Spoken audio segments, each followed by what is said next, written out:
Investment risk అనేది market ఒడిదుడుకులకు లోబడి ఉంటుంది. ఇన్వెస్ట్ చేసే ముందు అందుకు సంబంధించిన వివరాలను క్షుణ్ణంగా తెలుసుకున్నాకే పెట్టుబడులు పెట్టండి. ఈ కార్యక్రమం నిపుణులు, అనుభవజ్ఞుల సూచనలు, సలహాల మేరకు మాత్రమే నడుస్తుంది. మీ పెట్టుబడులకు ఏబిఎన్ ఆంధ్రజ్యోతి ఎటువంటి బాధ్యత వహించదు.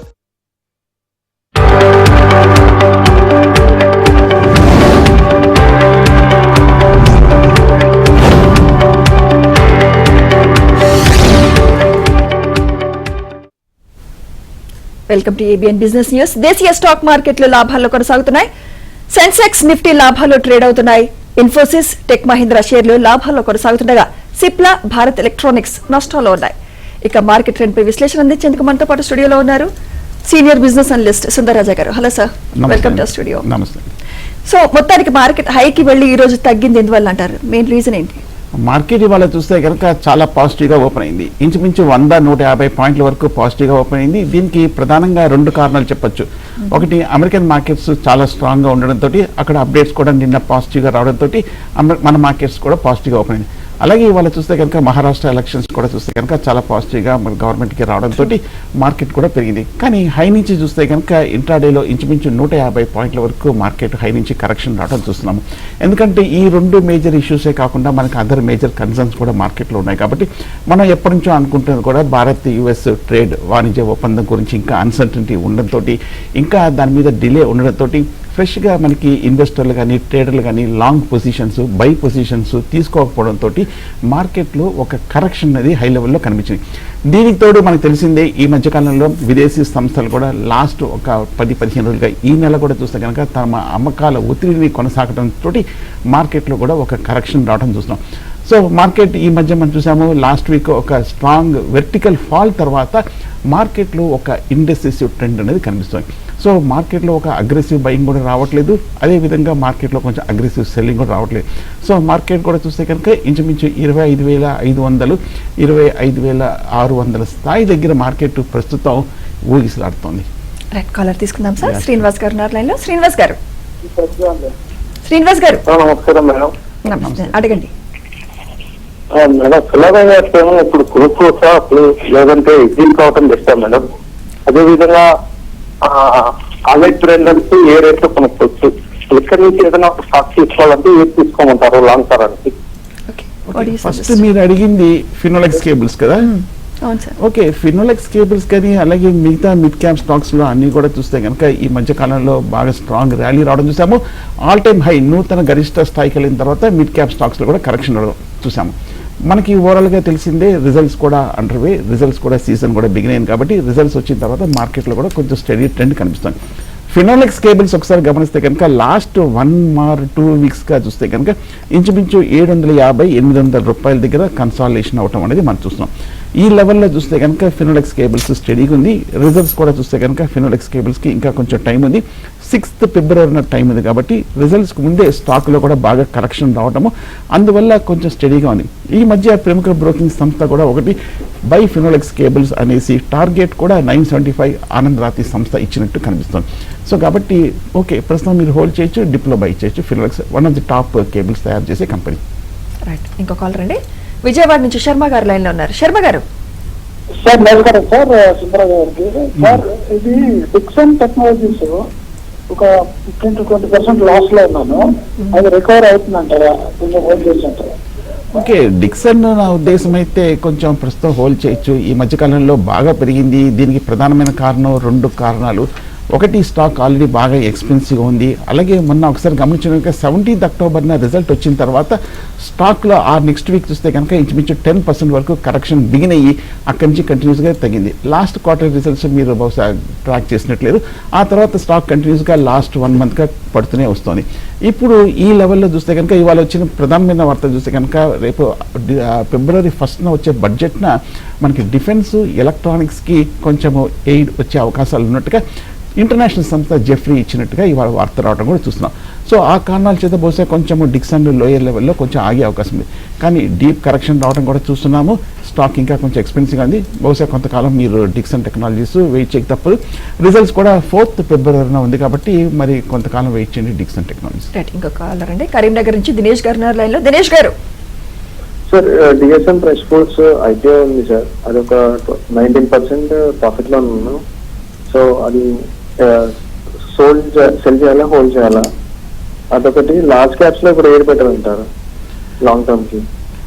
ఓకే, లార్జ్ క్యాప్స్లో చూస్తే కనుక చాలా కాలం బట్టి చాలా మంది చెప్పుకుంటున్నదే, ముఖ్యంగా ఐటీ స్టాక్స్లో కూడా మంచి అప్ ట్రెండ్ కనిపించింది. ఇవాళ చూస్తే కనుక ఐటీ స్టాక్స్లో కూడా ఒక 3% వరకు ఒక స్ట్రాంగ్ ర్యాలీ కూడా రావడం చూస్తున్నాం.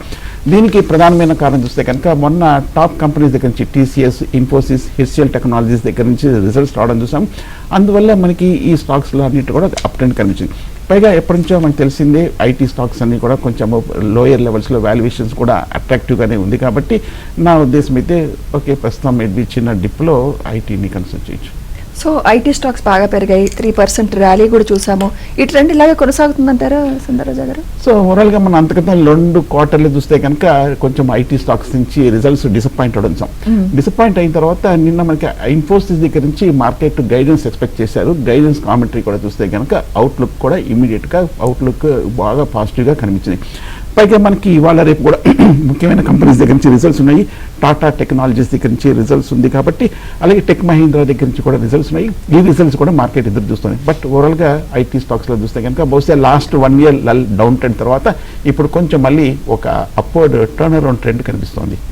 రైట్, కాలర్ ఉన్నారండి శ్రీనివాస్ గారు ఉన్నారు.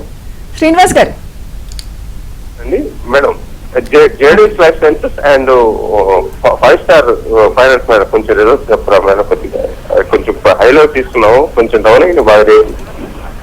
ఓకే, ఫస్ట్ జైడస్ చూస్తే కనుక ఈ వారం బాగా తగ్గింది. ఈ 4 రోజుల్లో చూస్తే కనుక ఇంచుమించు 3% వరకు తగ్గింది. లాస్ట్ వీక్ కూడా 2.5% వరకు తగ్గింది. లాస్ట్ 10 డేస్గా ఒక 5% వరకు జైడస్లో తగ్గింది. జైడస్ రిజల్ట్స్ ఎప్పుడుందని అడిగారు. 5th ఫిబ్రవరిన రిజల్ట్ ఉంది. రిజల్ట్కి ముందు చూస్తే కనుక 1000 రూపాయల నుంచి స్టాక్లో ఆల్రెడీ స్ట్రాంగ్ రియాక్షన్ రావడం కూడా చూస్తున్నాము. ఆల్మోస్ట్ ఇప్పుడు 850-890 రూపాయల్లో ఉంది. ఇప్పుడు జైడస్ చూస్తే కనుక వాల్యుయేషన్స్ కూడా బాగా అట్రాక్టివ్ ఉంది. ఓన్లీ 18 టైమ్స్ వీళ్ళ పీఈకి ఈపీఎస్కి ట్రేడ్ అవుతుంది కాబట్టి చీపల్లో ఉంది. 1952లో స్టార్ట్ అయిన Zydus one of the oldest company. So కాబట్టి ఫార్మాలను, హెల్త్ కేర్లను ప్రముఖ బ్రాండ్స్ తయారు చేస్తున్న కంపెనీ జైడస్ అన్న విషయం మనకు తెలిసింది. సో కాబట్టి నా ఉద్దేశం అయితే జైడస్ హోల్డ్ చేయొచ్చు. 5-star బిజినెస్ ఫైనాన్స్ గురించి అడిగారు. 520 రూపాయలు ఉంది. నార్త్ సైడ్లో one of the top company. Valuations కూడా చూస్తే కనుక అట్రాక్టివ్గానే ఉంది. హార్డ్లీ ఒక 15-20 టైమ్స్ వీళ్ళ ఈపీఎస్కి ట్రేడ్ అవుతుంది కాబట్టి ఈ స్టాక్ కూడా కొంచెం అట్రాక్టివ్గానే కనిపిస్తుంది. సో మా ఉద్దేశం అయితే 5-star బిజినెస్ ఫైనాన్స్ కూడా హోల్డ్ చేయొచ్చు. కాకపోతే మనకి ఎఫ్ఐస్ ఇంత క్రితం చూస్తే కనుక ఆల్మోస్ట్ 58% నుంచి లాస్ట్ 6 monthsగా 52-53% వరకు తమ స్టేక్ అనేది తగ్గించుకున్నారు. అలాగే మేనేజ్మెంట్ కూడా 21.5 నుంచి ఆల్మోస్ట్ 18.5 వరకు స్టేక్ కూడా తగ్గించుకున్నట్టు కనిపిస్తుంది. బట్ నా ఉద్దేశం అయితే ఓకే, ప్రస్తుతం 5-star బిజినెస్ ఫైనాన్స్ మీరు హోల్డ్ చేయొచ్చు. ఎందుకంటే ఈ ఏడాది చూస్తే కనుక ఆల్మోస్ట్ 1000 కోట్ల వరకు నెట్ ప్రాఫిట్స్ ప్రకటించిన కంపెనీ 5-star బిజినెస్ ఫైనాన్స్ కాబట్టి హోల్డ్ చేయొచ్చు. రైట్, కరీంనగర్ నుంచి దినేష్ గారు మళ్ళీ లైన్లోకి వచ్చారు. దినేష్ గారు, ఇది డిఎస్ఎం ఫ్రెష్ ఫుడ్స్ సార్, అది హోల్డ్ చేయాలా, సెల్ చేయాలా? DSM fresh foods. DSM fresh foods ఒకసారి గమనిస్తే కనుక ఈ స్టాక్ని హోల్డ్ చేయొచ్చు. అంటే మొన్ననే మార్కెట్లోకి లిస్ట్ అయిన కంపెనీ మొన్న నవంబర్లో. ఈ 2 నెలలుగా చూస్తే కనుక డిఎస్ఎం ఎక్స్పోర్ట్స్ ఆల్మోస్ట్ 200 రూపాయల నుంచి 120 రూపాయల వరకు తగ్గింది. బేసికల్గా ఈ స్టాక్ చూస్తే కనుక ఈ లెవెల్లో 120 రూపాయల దగ్గర కొంచెం సపోర్ట్ కనిపిస్తుంది కాబట్టి హోల్డ్ చేయొచ్చు. మొన్న చూస్తే కనుక December 31 వచ్చే వార్త చూస్తే కనుక వీళ్ళు ఒక ఐఓమ్ ఫుడ్ టెక్ అనే కంపెనీలో కూడా వీళ్ళు ఇన్వెస్ట్ చేస్తున్నట్టుగా ఒక వార్త రావడం కూడా మనం చూస్తున్నాం. కొంచెం ఎక్స్పెన్సివ్గా కనిపిస్తోంది. బేసికల్గా వీళ్ళు రీటైల్ సెగ్మెంట్లో ఉన్నారు. ముఖ్యంగా మీట్ సెగ్మెంట్లో ఉన్న company DSM fresh foods. So కాబట్టి నా ఉద్దేశం అయితే పబ్లిక్ లిస్టింగ్ అయిన తర్వాత కొంచెం అండర్ పెర్ఫార్మ్ చేస్తుంది కాబట్టి నా ఉద్దేశం అయితే కొంచెం ఒక ర్యాలీలో వచ్చినప్పుడు ఎగ్జిట్ అవ్వచ్చు. రైట్, ఇంకా కాలర్ అండి గుంటూరు నుంచి చంద్రబాబు గారు ఉన్నారు లైన్లో. Chandrababu garu, good afternoon madam. Good afternoon Chandrababu. నేను Jio finance services shares 1000 shares held చేస్తున్నానండి. ఓకే, నిన్న రిజల్ట్స్ వచ్చింది అనుకుంటా, కొంచెం వీక్ గా ఉన్నట్టున్నది. ఏం చేయమంటారు? హోల్డ్ చేయమంటారా, సెల్ చేయమంటారా? ఓకే, జియో ఫైనాన్షియల్ సర్వీస్ చూస్తే కనుక 3rd quarter రిజల్ట్స్ మీరు చెప్పినట్టుగా నిన్న రిజల్ట్స్ రావడం కూడా చూస్తున్నాము. 269 crores ప్రాఫిట్స్ రావడం చూస్తున్నాము. అలాగే టోటల్ ఇన్కమ్ కూడా చూస్తే కనుక డబల్ అయినట్టుగా కూడా నిన్న ప్రకటించడం కూడా మనం చూస్తున్నాము. సో కానీ జియో ఫైనాన్షియల్ సర్వీసెస్ చూస్తే కనుక ఈ మధ్య కాలంలో ఆల్మోస్ట్ మొన్న ఫిబ్రవరి మార్చిలో 200 రూపాయల నుంచి 340 రూపాయల వరకు పెరిగి ఇప్పుడు కొంచెము ఒక కరెక్షన్ ట్రెండ్లో కనిపిస్తుంది. బట్ కాకపోతే స్టాక్ కూడా చూస్తే కనుక బాగా ఎక్స్పెన్సివ్గా ఉంది. కానీ ప్యారెంటేజ్ చాలా స్ట్రాంగ్ కంపెనీ, స్ట్రాంగ్ బ్యాక్గ్రౌండ్ ఉన్న సంగతి మనకు తెలిసిందే కాబట్టి నా ఉద్దేశం అయితే ప్రస్తుతం జియో ఫైనాన్షియల్ సర్వీసెస్ అయితే మీరు హోల్డ్ చేయొచ్చు. రైట్, విజయనగరం నుంచి ఇంకో కాల్ రండి. సురేష్ గారు ఉన్నారు లైన్ లో. సురేష్ గారు. నమస్తే అండి. కెనరా బ్యాంకు అసెట్ ల్యాండ్ ఉన్నాయండి, అది హోల్డ్ చేయాలా సెల్ చేయాలా? ఓకే 500 ఉన్నాయి. ఓకే, రెండు కూడా మీరు హోల్డ్ చేయొచ్చు దినేష్ గారు. ఎందుకంటే ఈ స్టాక్ చూస్తే కనుక కెనరా బ్యాంక్ ఈ వారం ఆల్మోస్ట్ 4% వరకు రికవర్ అయింది. పబ్లిక్ సెక్టర్ బ్యాంక్స్ అన్నింటిలో కూడా అప్ ట్రెండ్ కనిపించింది. రేపు బడ్జెట్లో కూడా మనకి పబ్లిక్ సెక్టర్ బ్యాంక్స్ కూడా కొంచెం బెనిఫిట్ వచ్చే అవకాశాలు ఉన్నట్టుగా వార్త రావడం చూసాము. ఈ మధ్య పబ్లిక్ సెక్టర్ బ్యాంక్స్ పెర్ఫార్మెన్స్ కూడా చాలా పాజిటివ్గా ఉన్న విషయం కూడా మనకు తెలిసింది. అలాగే కెనరా బ్యాంక్ కూడా మనకు తెలిసిందే, ఎస్బీఐ తర్వాత టాప్ బ్యాంకర్ పెర్ఫార్మెన్స్ కూడా బాగున్న సంగతి కూడా మనకు తెలిసింది. కాబట్టి హోల్డ్ చేయొచ్చు. పెద్ద కరెక్షన్ కూడా రాలేదు లాస్ట్ 1 మంత్గా కెనరా బ్యాంకులో కూడా. అలాగే అశోక్ లేలాండ్ కూడా నా ఉద్దేశం అయితే లాస్ట్ 6 మంత్స్గా ఈ కమర్షియల్ వెహికల్స్ తయారు చేసే కంపెనీ చాలా స్ట్రాంగ్గా ఉన్న విషయం మనకు తెలిసింది. అశోక్ లేలాండ్ కూడా చూస్తే కనుక ఈ మధ్య మనకి ఆటోమొబైల్ సేల్స్ కూడా చాలా పాజిటివ్గా ఉంది. ఈ మధ్య స్టాక్ 100 రూపాయల నుంచి ఆల్మోస్ట్ 190 రూపాయలు 70-80% వరకు స్టాక్లో కూడా అప్రిసియేషన్ రావడం కూడా మనం చూస్తున్నాం. రిజల్ట్స్ కూడా 5th ఫిబ్రవరి ఉంది. So Ashok Leyland one of the oldest company, 1948లో ఉన్న కంపెనీ, స్టార్ట్ అయిన కంపెనీ. హోల్డ్ చేయండి అశోక్. సార్ ఈశ్వరరావు గారు. ఈశ్వరరావు గారు నమస్తే మేడం. నమస్తే అండి, అడగండి మీ డౌట్. సార్ అదే వారి ఎనర్జీ 3400లో 25 షేర్స్ కొన్నాను సార్. అది ఇప్పుడు సెల్ చేసేయచ్చా లేదా హోల్డ్ చేయవచ్చా సార్? నెక్స్ట్ సుజలాన్ ఎనర్జీ ఉంది సార్. ఓకే, వారి ఎనర్జీస్ ఈ మధ్య కాలంలో తగ్గింది. మీరు గమనించారో లేదా కనుక లాస్ట్ క్వార్టర్ అంటే సెకండ్ క్వార్టర్ రిజల్ట్స్ 16th అక్టోబర్న రిజల్ట్ వచ్చిన తర్వాత ఈ స్టాక్ అప్పటికే పీకౌట్ అయిపోయింది. ఈ స్టాక్ చూస్తే కనుక అప్పటికే రిజల్ట్ వచ్చే ముందు 2000 రూపాయల నుంచి 3700 రూపాయల వరకు పెరిగి ఆ తర్వాత రిజల్ట్ వచ్చిన తర్వాత కొంచెం స్టాక్లో కూడా రియాక్షన్ మొదలైన సంగతి కూడా మనకు తెలిసింది. కానీ ఈ మధ్య కూడా చూస్తే కనుక వీళ్ళు కొన్ని మేజర్ ఆర్డర్స్ కూడా వారి ఎనర్జీస్కి రావడం కూడా చూస్తున్నాం. వారి ఎనర్జీస్ చూస్తే కనుక అతిపెద్ద కంపెనీ, స్టాక్ వాల్యుయేషన్ కూడా చూస్తే కనుక ఈ రేట్లో కూడా కొంచెం బాగా చీపర్ లెవెల్లోనే ఉంది. వారి ఎనర్జీస్ ఒకసారి గమనిస్తే కనుక ఈ త్రైమాసిక ఫలితాలు రిజల్ట్స్ గమనిస్తే కనుక ఆల్మోస్ట్ ఈ 3 నెలల్లోనే 850 కోట్ల వరకు నెట్ ప్రాఫిట్స్ ప్రకటించిన పెద్ద కంపెనీ వారి ఎనర్జీస్. ఆల్మోస్ట్ 2000 కోట్ల వరకు ఏడాది రిజల్ట్స్ ప్రకటించిన కంపెనీ. సో కాబట్టి నా ఉద్దేశం అయితే మీరు కాకపోతే కొంచెము లేట్గా తీసుకున్నారు, హై ప్రైస్లో తీసుకున్నారు, రిజల్ట్ వచ్చిన తర్వాత రిజల్ట్స్ కొంచెం డిసప్పాయింట్ అయిన తర్వాత కూడా మీరు హోల్డ్ చేస్తున్నారు వారి ఎనర్జీస్. కాకపోతే టాప్ కంపెనీ కాబట్టి హోల్డ్ చేయొచ్చు. అదేవిధంగా సుజలాన్ కూడా మనకు తెలిసిందే టాప్ ఎనర్జీ కంపెనీ కాబట్టి మనకి రేపు ఏమైనా బడ్జెట్లో కనుక మనకి ఎనర్జీ మీద కూడా ఏమైనా కొంచెం ఒక బూస్ట్ ఇస్తే కనుక పెరిగే అవకాశం ఉంది. లాస్ట్ వీక్ ఒక 10% వరకు సుజలాన్లో కూడా కరెక్షన్ రావడం కూడా చూస్తున్నాం. సో కాబట్టి సుజలాన్ ఈ మధ్య చూస్తే కనుక ఒక ఇంటర్నేషనల్ కంపెనీ ఎన్ఆర్ఆ తోటి కూడా ఒక పార్ట్నర్షిప్ కూడా ఎక్స్టెండ్ చేసినట్టుగా ఒక వార్త రావడం కూడా చూస్తున్నాం. అలాగే వీళ్ళకి ఈ మధ్య రాజస్థాన్లో కూడా చూస్తే కనుక ఒక మేజర్ ఆర్డర్ రావడము, అలాగే మార్కెట్ షేర్ కూడా వీళ్ళు కన్సాలిడేషన్ చేసినట్టుగా ఒక వార్త కూడా రావడం కూడా చూస్తున్నాం. కాబట్టి రిజల్ట్స్ కూడా 4th ఫిబ్రవరి ఉంది. రిజల్ట్స్కి ముందే ఆల్మోస్ట్ 75 రూపీస్ నుంచి 48 రూపీస్ వరకు పడింది. కాబట్టి సుజలాన్ కూడా మీరు హోల్డ్ చేయొచ్చు. రైట్, ఇంకో కాల్ రండి. అనిల్ కుమార్ గారు ఉన్నారు లైన్ లో. అనిల్ కుమార్ గారు. Sir good afternoon sir. Good afternoon. అడగండి మీ డౌట్ ఏంటి అడగండి. సార్ జై బాలాజీ ఇండస్ట్రీస్ మళ్ళీ హెరిటేజ్ సార్, ఈ 2 స్టాక్స్ గురించి కొద్దిగా చెప్పండి సార్. ఓకే, జై బాలాజీ ఇండస్ట్రీస్. ఓకే, జై బాలాజీ ఒకసారి గమనిస్తే ఈ స్టాక్ మీరు తీసుకున్నారా? సార్ లేదు సార్, ఫ్రెష్ బయింగ్. ఓకే, ఈ మధ్య ఈ స్టాక్ చూస్తే కనుక లాస్ట్ ఒక 1 yearగా బాగా అండర్ పెర్ఫార్మ్ చేసింది. 230 రూపాయల నుంచి 60 రూపాయలు, అంటే సగానికి పైగా జై బాలాజీ ఇండస్ట్రీస్లో కరెక్షన్ రావడం చూస్తున్నాము. కానీ లాస్ట్ ఒక 1 monthలో మటుకు కొంచెం రికవర్ వచ్చింది. ముఖ్యంగా ఈ వారం చూస్తే కనుక మార్కెట్ ట్రెండ్తో పోలిస్తే జై బాలాజీ ఇండస్ట్రీస్ టాప్ పెర్ఫార్మర్ అయ్యి బహుశా కొంచెం అందరి అట్రాక్షన్ గెయిన్ చేయడంతో అందరూ అడుగుతున్నట్టు కనిపిస్తుంది. బేసికల్గా పైప్స్ సెగ్మెంట్లో ఉన్నారు, ఇండస్ట్రియల్ సెగ్మెంట్లో ఉన్న కంపెనీ జై బాలాజీ ఇండస్ట్రీస్. జై బాలాజీ ఇండస్ట్రీస్ ఈ ఏడాది ఆల్మోస్ట్ 550 కోట్ల వరకు నెట్ ప్రాఫిట్స్ ప్రకటించిన కంపెనీ. టర్న్ ఓవర్ కూడా పెద్ద కంపెనీ కాబట్టి ఓకే, ఆల్మోస్ట్ 6350 కోట్ల వరకు ఈ ఏడాది టర్న్ ఓవర్ ఉన్న కంపెనీ కాబట్టి కొంచెం ఓకే కన్సిడర్ చేయొచ్చు జై బాలాజీ. రైట్, ఇంకా కాల్ రండి. నాగబాబు గారు ఉన్నారు లైన్ లో. నాగబాబు గారు. నమస్తే అండి మేడం గారు. నమస్తే సార్. ఎండగరిప్పు అని షేర్లు 350 షేర్లు ఉన్నాయి సార్. మళ్ళీ రిపీట్ చేయరా నాగబాబు గారు? ఎండవెరిప్పు అండి, HINDWAREAP అండి ఎండవెరిప్పు. ఎందుకంటే no I could not understand. ఏ స్టాక్ అండి? ఎండవెరిప్పు సార్, ఎండవెరిప్పు అండి, HINDWAREAP. ఓకే, మీరు స్పెల్లింగ్ చెప్పకుండా పేరు చెప్పండి, స్టాక్ పేరు. ఎండవెరిప్పు సార్, ఎండవెరిప్పు. ఓకే, ఐ థింక్ క్లియర్గా లేదు.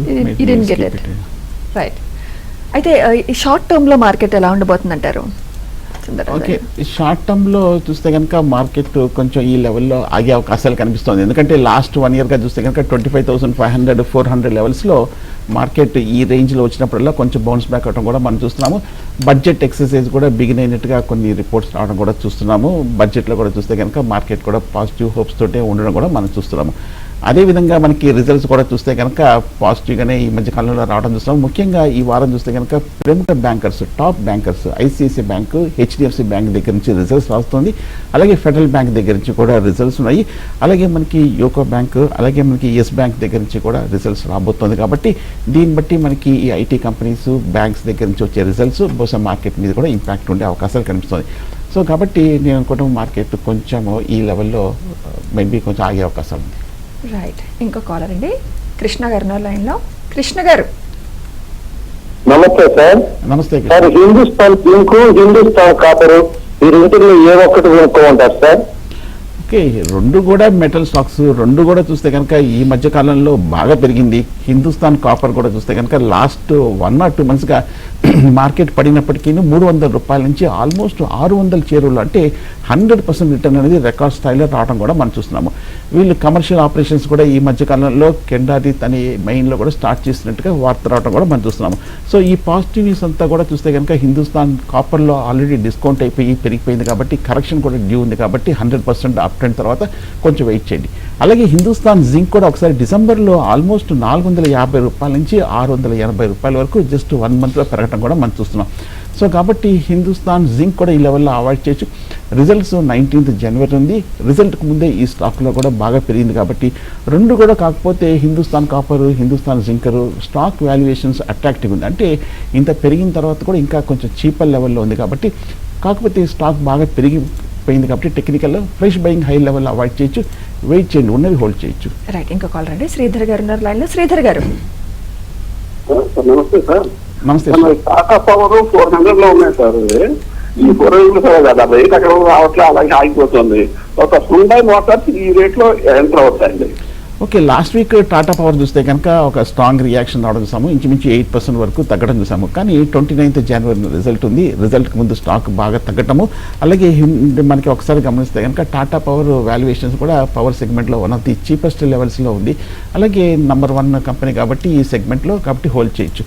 అలాగే హ్యుండాయ్ కూడా లాస్ట్ ఒక 3-4 నెలలుగా ఇంచుమించు ఇదే లెవెల్లో 2300 స్థాయి దగ్గరే ఒక రేంజ్ బౌండ్లో ట్రేడ్ అవుతుంది. కాకపోతే ఈ వారం చాలా కాలం తర్వాత ఒక 4% వరకు హ్యుండాయ్ మోటార్స్లో కూడా ఒక రికవరీ రావడం కూడా చూసాం.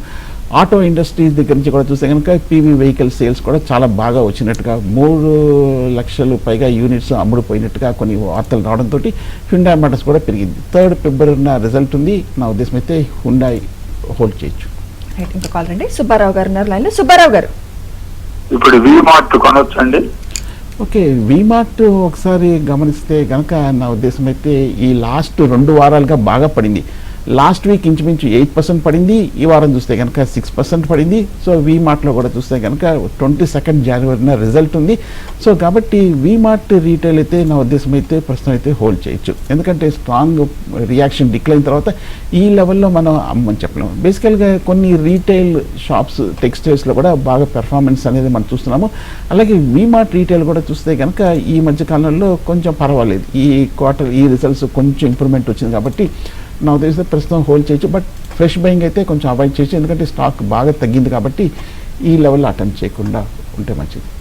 రైట్, సాంబమూర్తి గారిని కాలర్ ఉన్నారండి.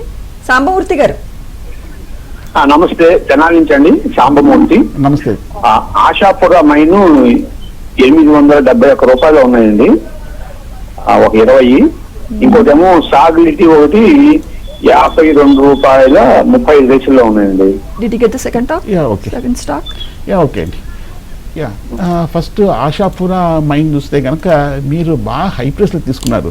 ఆల్మోస్ట్ 880 రూపాయలు తీసుకున్నారంట. ఒకసారి గమనిస్తే కనుక ఏడాది మన మార్చిలో 380 రూపాయల నుంచి 900, అంటే షార్ట్ టర్మ్లో 100% రిటర్న్ ఇచ్చిన తర్వాత ఆశాపుర మైన్లో హై లెవెల్లో తీసుకున్నారు. కరెక్ట్గా ఇప్పుడు మీరు తీసుకున్నాక లాస్ట్ 1 వీక్గా కరెక్షన్ రావడం చూస్తున్నాం. కాకపోతే మనం మినరల్స్ మైనింగ్ సెగ్మెంట్లో ఉన్నారు. ఇంత భారీగా పెరిగిన తర్వాత కూడా ఆశాపుర మైన్స్ వాల్యుయేషన్స్ స్టాక్ 20 లెవెల్లో ఉంది కాబట్టి చీపర్ లెవెల్లో ఉంది. ఈ ఏడాది ఆల్మోస్ట్ 2,800 కోట్ల వరకు టర్న్ ఓవర్ ఉన్న కంపెనీ కాబట్టి మీరు కొంచెం లేట్ ఎంట్రీ తీసుకున్నారు. బాగా అప్రిషియేషన్ అయిన తర్వాత మీరు ఆశాపూర్ణమైనలో తీసుకున్నారు. బట్ కొంతకాలం మీరు ఈ కరెక్షన్ వస్తే కనుక మీరు కొంచెం హై లెవెల్లో స్ట్రక్ అవుతారు. బట్ కానీ long term point of view అయితే హోల్డ్ చేయొచ్చు. సజిలిటీ గురించి అడిగారు. ఈ స్టాక్ 54 రూపాయల్లో ట్రేడ్ అవుతోంది. సజిలిటీ చూస్తే కనుక బేసికల్గా హెల్త్ కేర్ సెగ్మెంట్లో ఫోకస్ అయిన కంపెనీ. యుఎస్ బేస్డ్ క్లయింట్స్ కూడా వీళ్ళకు ఉన్నట్టుగా కనిపిస్తుంది కూడా. బేసికల్గా ఫండమెంటల్గా చూస్తే కనుక ఆల్మోస్ట్ 600 కోట్ల వరకు నెట్ ప్రాఫిట్స్ ఉన్న కంపెనీ సజిలిటీ ఇండియా. సో సజిలిటీ ఇండియా నా ఉద్దేశం అయితే మీరు హోల్డ్ చేయొచ్చు. ఈ లాస్ట్ 6 మంత్స్గా చూస్తే కనుక విదేశీ సంస్థలు 5.6 నుంచి 10.2 వరకు తమ స్టేక్ని వాటాని సజిలిటీ ఇండియాలో పెంచుకున్నారు. అదేవిధంగా డొమెస్టిక్ ఇన్స్టిట్యూషన్స్ కూడా ఆల్మోస్ట్ 14 నుంచి 21.3 వరకు 6% వరకు ఈ కంపెనీలో స్టాక్స్ ఇద్దరు డొమెస్టిక్ ఇన్స్టిట్యూషన్స్, ఫారిన్ ఇన్స్టిట్యూషన్స్ ఇద్దరు కూడా ఈ కంపెనీ స్టాక్స్ కొనుక్కున్నారు. కాబట్టి సజిలిటీ ఇండియా కూడా మీరు హోల్డ్ చేయొచ్చు. రైట్, ఇంకో కాల్ రండి. భిక్షమయ్య గారు ఉన్నారు లైన్లో. భిక్షమయ్య గారు నమస్తే మేడం. నమస్తే సార్. నమస్తే భిక్షపతి గారు. నేను లాంగ్ టర్మ్ ఇన్వెస్టర్ అండి. నా దగ్గర బాటా, వెస్ట్ కోస్ట్ పేపర్, ఇంకోటి డాబర్, ఈ 3 ఉన్నాయండి చాలా కాలం నుంచి. బాటా తప్ప మిగతా రెండిట్లో ప్రాఫిట్ లో ఉన్నాను. అవి ఈ మధ్య లాస్ట్ 2-3 years నుంచి అవి ఏం పెరగట్లేదు. వాటిని ఏం చేయాలనేది ఉంది. బాటా ఒకసారి గమనించుంటే 27 అక్టోబర్న రిజల్ట్ వచ్చిన తర్వాత ఆ వారం ఇంచుమించు 10% వరకు తగ్గింది. బాటా ఇండియా ఎప్పటి నుంచో ఉన్న సంగతి కూడా మనకు తెలిసిందే. కాకపోతే మనకి కొంచెం ఈ మధ్యకాలంలో ఫుట్వేర్లో కూడా రీటైల్లో కూడా కొంచెం కాంపిటీషన్ ఎక్కువ అయిన సంగతి మనకు తెలిసిందే. స్టాక్ కూడా కొంచెం ఎక్స్పెన్సివ్ ఉంది. 1931లో స్టార్ట్ అయిన బాటా ఫెమిలియర్ కంపెనీ సంగతి తెలిసిందే. బేసికల్గా ఈ ఏడాది చూస్తే కనుక ఆల్మోస్ట్ 3,500 కోట్ల వరకు టర్న్ ఓవర్ ఉంది. 5 ఏళ్ల క్రితం 1,700 కోట్ల నుంచి బాటా లాస్ట్ 5 ఏళ్లలో తమ టర్న్ ఓవర్ని భారీగా పెంచుకోవడం కూడా చూస్తున్నాం. సో కాబట్టి స్టాక్ కూడా బాగా తగ్గింది. కాబట్టి బాటా ఇండియాని ప్రస్తుతం 900 రూపాయల దగ్గర కొంచెం హోల్డ్ చేసుకోవచ్చు. అలాగే వెస్ట్ కోస్ట్ పేపర్ మిల్స్ కొంచెం అడిగారు. 410 రూపాయల్లో ఉంది. స్టాక్ కూడా చూస్తే కనుక ఓన్లీ 15 times ట్రేడ్ అవుతుంది. కాబట్టి వీళ్ళ ఈపీఎస్కి చీపర్ లెవెల్లోనే ఉందనుకోవచ్చు. ఫండమెంటల్గా చూస్తే కనుక 700 కోట్ల నుంచి కొంచెం 350 కోట్ల వరకు తగ్గడంతో వెస్ట్ కోస్ట్ పేపర్లో కూడా కరెక్షన్ రావడం. కాకపోతే చిన్న కంపెనీ 13 కోట్ల ఈక్విటీ ఉన్న కంపెనీ కొంచెం డెట్ కూడా కనిపిస్తుంది. 450 కోట్ల వరకు కూడా అప్పు కనిపిస్తుంది. సో కాబట్టి పేపర్ స్టాక్స్ అన్ని కూడా కొంచెము అంత లైమ్ లైట్లో ఉండకపోవడంతో ఇండస్ట్రీ కూడా అంత పాజిటివ్గా ఈ మధ్యకాలంలో స్టాక్స్ లేకపోవడంతో వెస్ట్ కోస్ట్ పేపర్లో కూడా తగ్గింది. బట్ ఓకే, ప్రస్తుతం అయితే మరి వెస్ట్ కోస్ట్లో కూడా కొంచెం ర్యాలీ వచ్చినప్పుడు బాటాలో కూడా ప్రస్తుతం ర్యాలీ